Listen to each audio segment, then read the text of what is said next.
Calvin Skiles thought he knew what tired felt like. At 11:47 p.m. on a Tuesday in March, standing in his small apartment bathroom, staring at his reflection under the fluorescent light, he realized he'd forgotten what his own face looked like without exhaustion etched into every line. His daughter Patricia was asleep in the next room, her lavender walls the only bright thing in their modest two-bedroom apartment in Cleveland.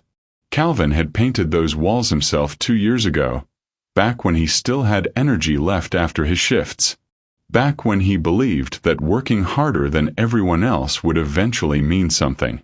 He was wrong. And what he didn't know yet was that for the past 18 months, he'd been the victim of one of the most calculated workplace frauds imaginable. 3 people who didn't exist had been stealing his future, one paycheck at a time. Before we dive deeper, let us know in the comments where you're watching from. We'd love to hear from you, and if you're new here, click on the subscribe button so you never miss any of our upcoming videos.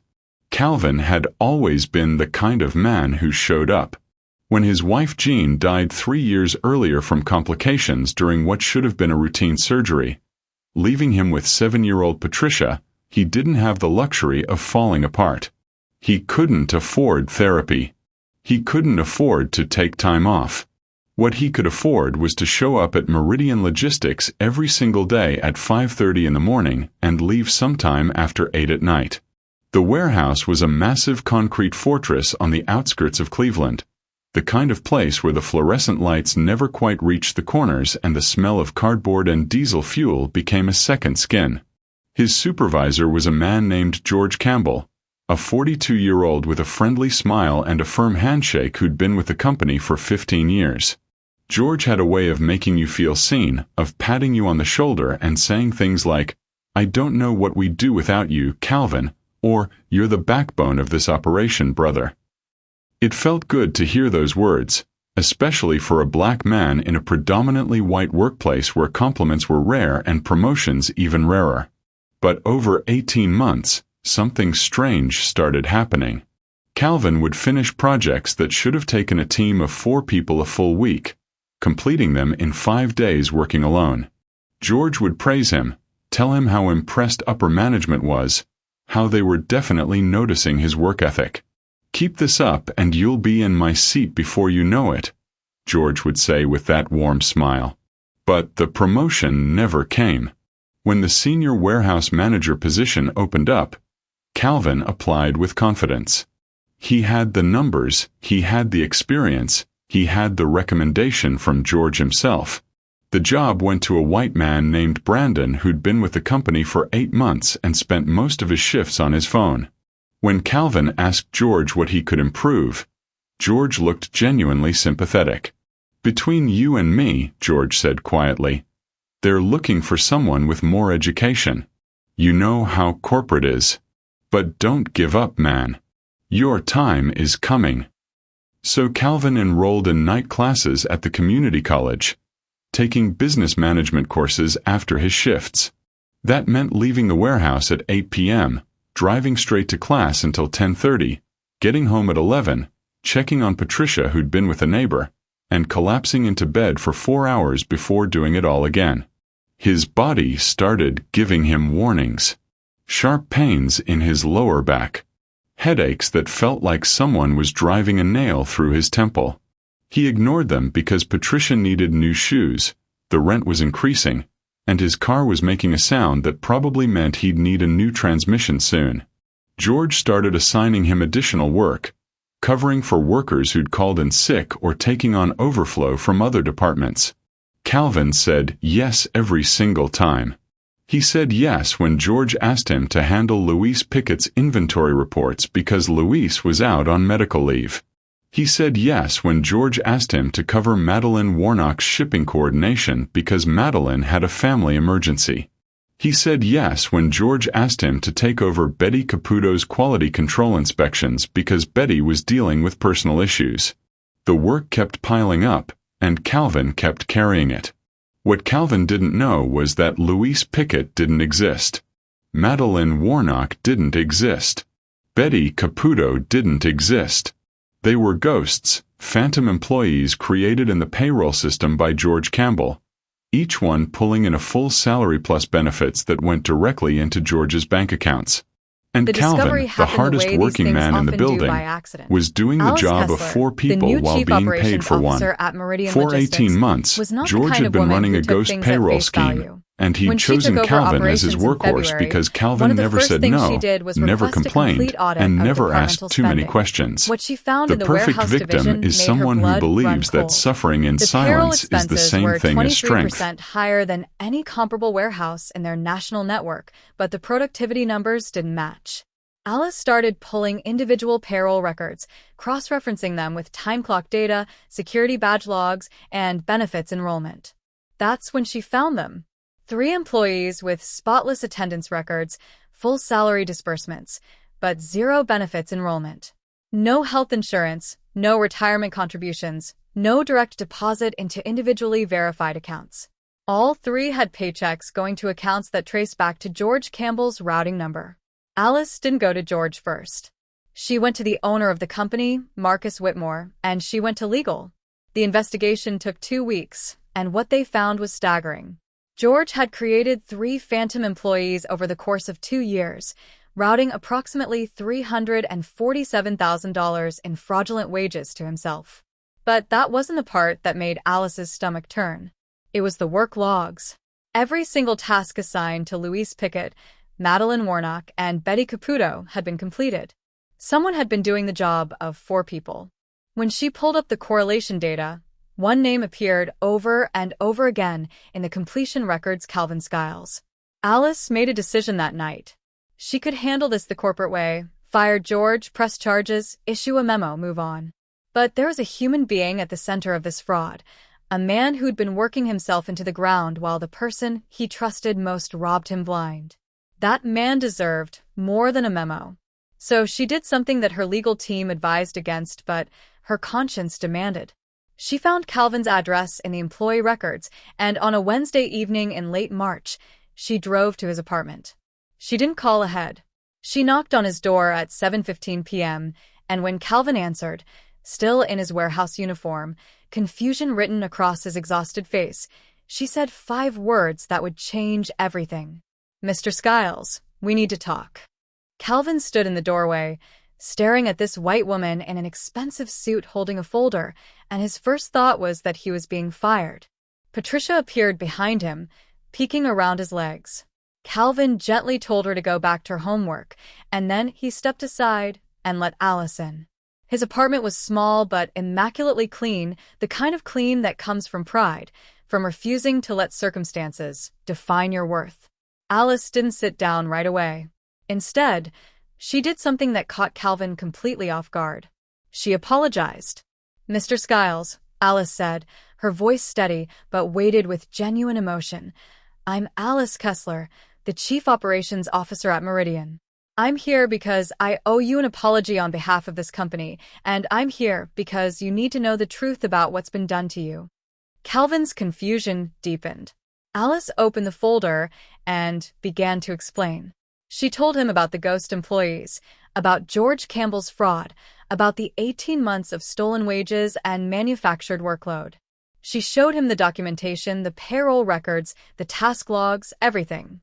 As the truth unfolded, Calvin felt something crack inside his chest. It wasn't anger, not at first. It was grief. Grief for the time he'd lost with his daughter, for the school plays he'd missed, for the bedtime stories he'd been too exhausted to read. Grief for the version of himself that believed if he just worked a little harder, someone would finally see his worth. "You were doing the work of 4 people, Mr. Skiles," Alice said quietly. "And you were being paid for 1. You were denied promotions that you were more than qualified for. You were lied to, repeatedly, by someone you trusted. And I'm so deeply sorry that this happened under our watch." Calvin sat down slowly on the couch, his hands shaking. "Why?" he asked, and his voice was so quiet. "Why me?" Alice knew the answer would hurt. "Because you were convenient," she said, and the honesty in her voice was brutal. "Because you never complained. Because you believed that hard work would be rewarded, and George knew he could exploit that. And if I'm being completely honest, Mr. Skiles, I believe your race made you a target. George knew that as a black man in this company, You'd face scrutiny that others wouldn't. He knew you'd work twice as hard to prove yourself, and he used that against you. The silence that followed was heavy. Calvin thought about all the times he'd told Patricia that hard work pays off, that integrity matters, that doing the right thing is always worth it. What was he supposed to tell her now? Patricia appeared in the doorway again, sensing something was wrong. Daddy? Are you okay? Calvin looked at his daughter, and something inside him shifted. He wasn't just a victim. He was a father. I'm okay, sweetheart, he said, and his voice was stronger than he felt. Go finish your homework. I'll be there in a minute. When Patricia left, Calvin turned back to Alice. What happens now? Alice took a breath. George Campbell has been terminated and will face criminal charges for payroll fraud. But that's not what I'm here to talk to you about. You're entitled to back pay for the work you did. Our legal team is still calculating the exact amount, but it's substantial. Second, effective immediately, you're being promoted to Senior Warehouse Operations Manager, the position you should have received 18 months ago. The salary is $82,000 annually, plus full benefits. Third, I'd like to invite you to work with me and our HR department to completely overhaul our review and promotion processes. We need your perspective to make sure this never happens to anyone else. Calvin stared at her, unable to process what he was hearing. Why are you doing this? He asked. You could have just handled it through lawyers. Why come here? Why tell me yourself? Alice met his eyes. Because 20 years ago, I was you. Not the exact situation, but close enough. I was working 90-hour weeks, and my supervisor was taking my reports, putting his name on them, and getting promoted off my work.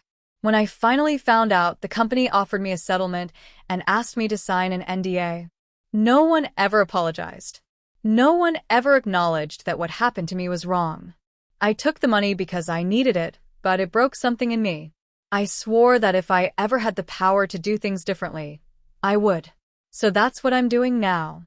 After Alice left, Calvin sat on his couch for a long time. Patricia eventually came out and curled up next to him. Daddy, she said after a while.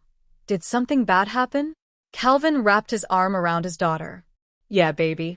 Something bad happened. But something good happened too. That night, after Patricia went to bed, Calvin cried.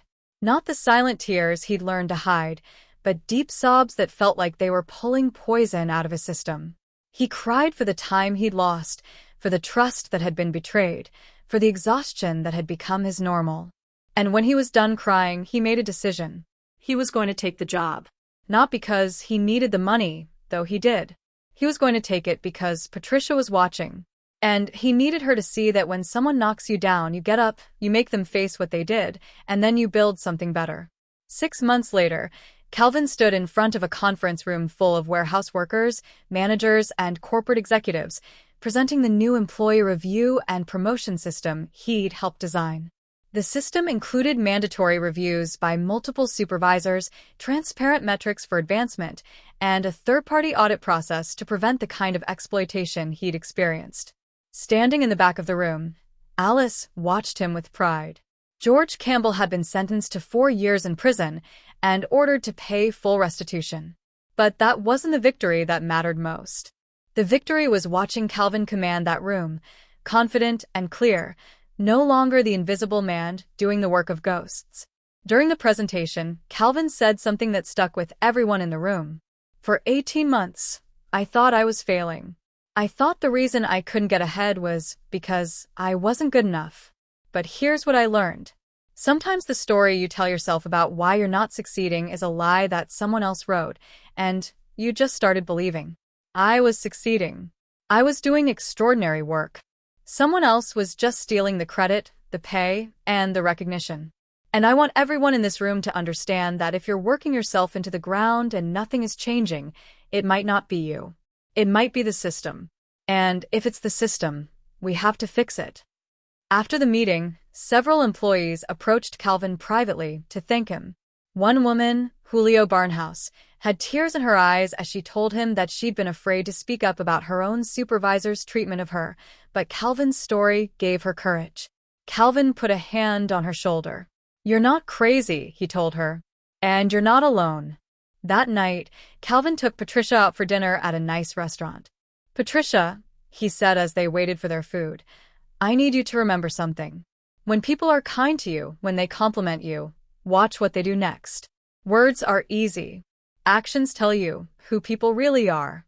If someone says you're valuable but treats you like you're disposable, believe the treatment, not the words." Patricia looked at her father with those knowing eyes. "Like Mr. George?" she asked. Calvin nodded. Exactly. "He said all the right things, but he was stealing from me the whole time. Not just money. He was stealing my time with you. He was stealing my health, my confidence, my belief in myself." Patricia thought about this, then asked, "Do you forgive him?" Calvin was quiet for a long time. "I don't know yet. Part of me thinks that forgiveness is the only way to stop being angry. But another part of me thinks that forgiveness without accountability is just enabling. George is in prison because what he did was illegal, but even if it wasn't, it would still be wrong. And I'm not sure you should forgive people for being wrong if they never admit they were wrong in the first place." Patricia nodded sagely. "Maybe you don't have to decide right now. Maybe you can just be okay without forgiving him yet." Calvin smiled at his daughter. "When did you get so smart?" Patricia grinned. "I learned from my dad." 1 year after Alice showed up at his door, Calvin had transformed not just his own life, but the entire culture of the warehouse. The changes he'd implemented had reduced turnover by 42% and increased productivity by 27%. More importantly, workers felt heard. They felt valued.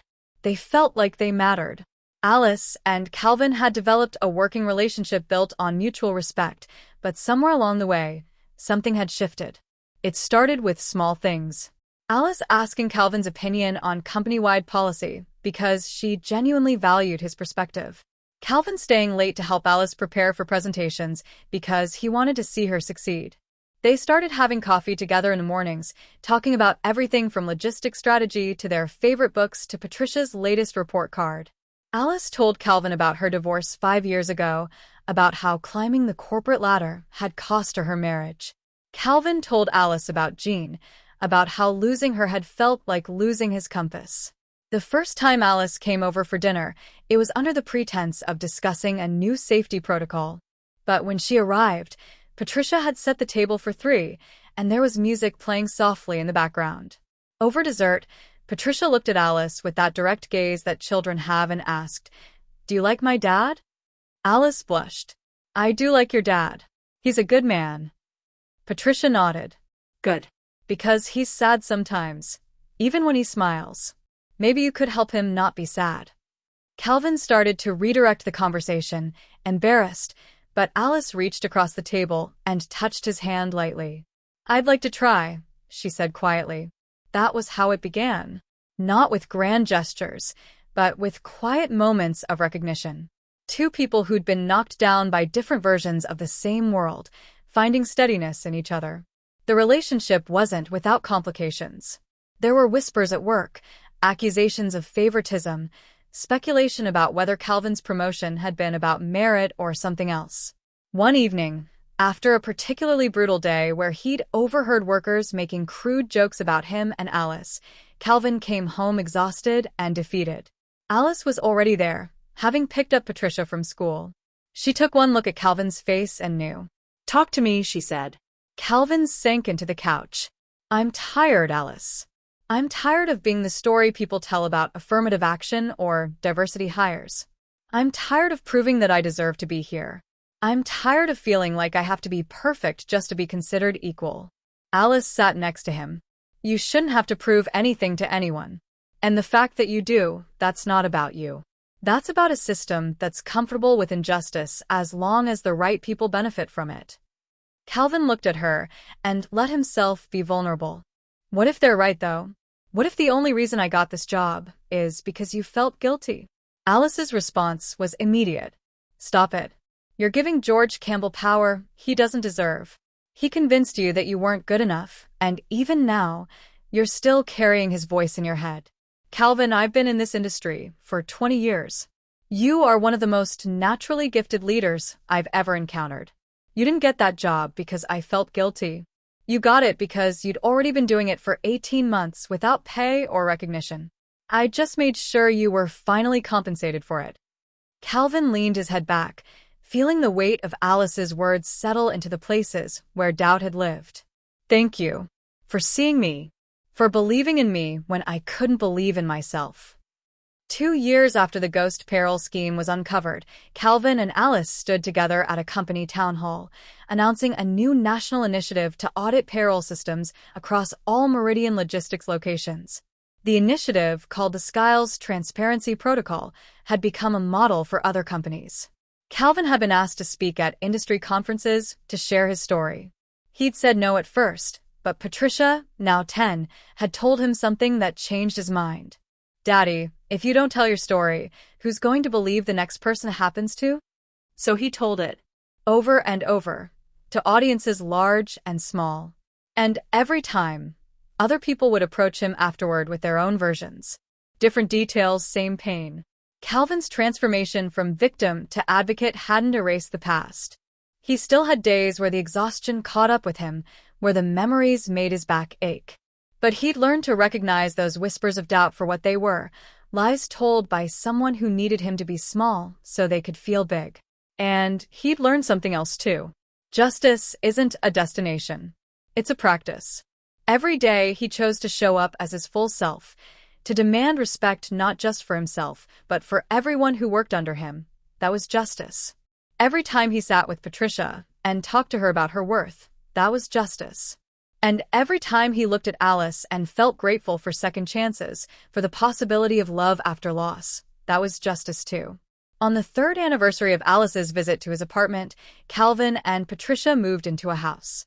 Not a mansion, but a real house with a yard and 3 bedrooms. Alice helped them move in, and at the end of a long day of unpacking, the 3 of them sat on the porch watching the sunset. Patricia was between them, holding both their hands. Dad, she said after a while. Yes, sweetheart. Are we okay now? Like really okay? Calvin looked at his daughter. She was asking if the bad thing was over, if they were allowed to be happy without waiting for it to be taken away. Yeah, baby, he said, and he meant it. We're really okay now. Alice squeezed his other hand, and in that moment, Calvin understood something that had taken him years to learn. The opposite of exploitation isn't just fair pay or proper recognition. The opposite of exploitation is dignity. It's being allowed to exist as a complete human being with needs and limits and worth that isn't measured solely by productivity. It's having people in your life who see you, all of you, not just the parts that benefit them. It's coming home at the end of the day and not feeling like you left the best parts of yourself at work.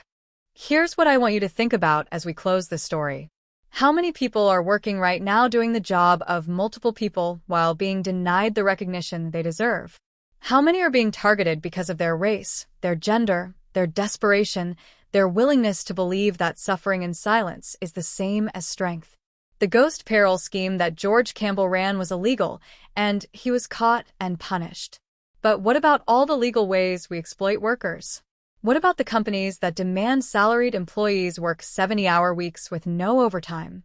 What about the managers who steal credit for their team's work? What about the systems that consistently promote mediocre people while demanding perfection from everyone else? Those aren't crimes. They're just the way business is done. And that should concern us. Calvin's story ended well because someone noticed, because someone cared, because someone had the power to make it right and chose to use it. But most stories don't end that way. Most people who are exploited stay exploited. Most workers doing the job of 4 people continue until their bodies break down or their spirits give out. Most victims of workplace theft never see justice, never get an apology, never receive the recognition they're owed. So, what do we do with this story? Do we watch it and feel good that Calvin got his happy ending and then go back to our lives unchanged? Or do we ask ourselves the harder questions? Are we creating systems at our own workplaces that protect workers or exploit them? Are we recognizing the people around us who are carrying more than their share? Are we the Calvin in our story, working ourselves into the ground for recognition that never comes? Or are we in a position of power, trying to figure out what responsibility looks like when you discover the system you're part of has been causing harm? There's one more part to Calvin's story. For years after the scheme was uncovered, Calvin received a letter from a woman named Patricia Ellswick, a warehouse worker in Texas who'd read about his case and realized she was experiencing something similar. Her supervisor had been assigning her work meant for multiple employees. Calvin's story made her question that narrative.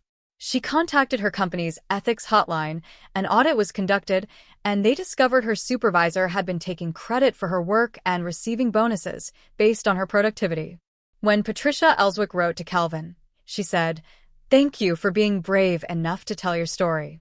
You saved me from wasting more years believing I wasn't good enough. You gave me permission to fight back." Calvin keeps that letter as a reminder. That's the choice we all have. We can be people who exploit or people who empower. We can be the ones who steal or the ones who restore. The ghosts in our payroll systems aren't just fake employees. They're the invisible workers, the people we don't see, the ones carrying the weight while we collect the credit. They're the single mothers working 3 jobs. They're the immigrants doing the work no one else wants to do. They're everyone who's been told they're lucky to have a job, so they should shut up and be grateful. And as long as we allow them to stay invisible, as long as we benefit from their labor without acknowledging their humanity, we're all running a version of that scheme. So, here's my final question for you. Who are the ghosts in your life? Who are the people doing the work you benefit from but never acknowledge? And what are you going to do to make them visible? That's the real test of Calvin's story. Not whether we feel inspired by his resilience, but whether we're willing to question the systems that made his resilience necessary in the first place. What would you have done in Calvin's position? Would you have taken the promotion, or would you have walked away? Do you think Alice's actions were enough, or should companies face harsher consequences for allowing this kind of exploitation? Let us know in the comments below. Thank you for watching.